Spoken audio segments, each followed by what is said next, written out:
V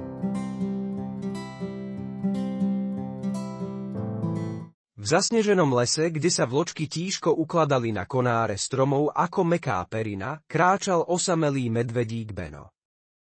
Jeho labky zanechávali v čerstvom snehu stopy a jeho teplý kožúšok sa leskol v zimnom slnku. Bol predvianočný večer a hoci bol les krásny, Benovi bolo smutno. Jeho brloh na kraji lesa bol síce útulný, ale prázdny. Keď sa pozrel na nebo plné žiariacich hviezd, zašepkal si pre seba: keby som tak mal niekoho, s kým by som mohol zdieľať tieto Vianoce. Zrazu začul veselý smiech. Spoza vysokej borovice vybehla roztomilá biela líška s košíkom plným dobrôt. Jej kožúšok bol hebký ako čerstvo napadnutý sneh a oči jej žiarili radosťou. Ahoj. Ja som Foxy, povedala veselo a poskočila. A ty musíš byť Beno. Často ťa vídavam prechádzať sa okolo môjho domčeka.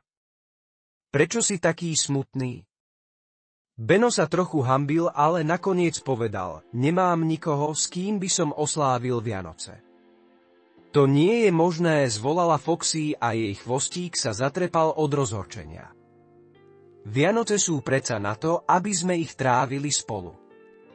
Poď so mnou, práve chystám vianočnú večeru a mám kopec priateľov, ktorí sa tešia na dobrú spoločnosť.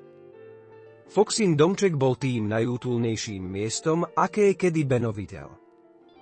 Bol postavený medzi dvoma starými jedľami, okná svietili teplým svetlom a z komína stúpal voňavý dym.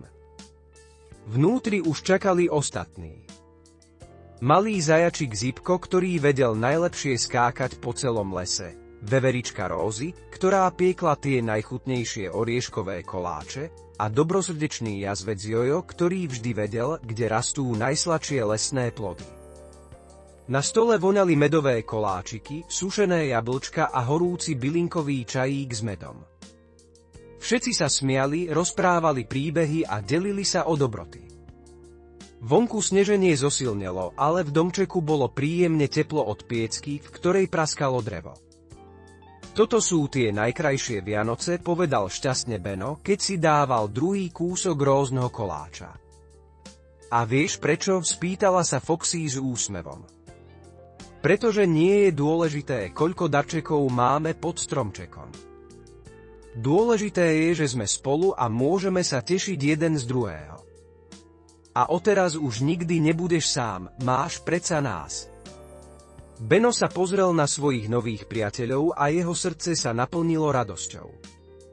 Konečne našiel to, po čom tak túžil, skutočných priateľov, s ktorými môže zdieľať nielen Vianoce, ale všetky dni v roku.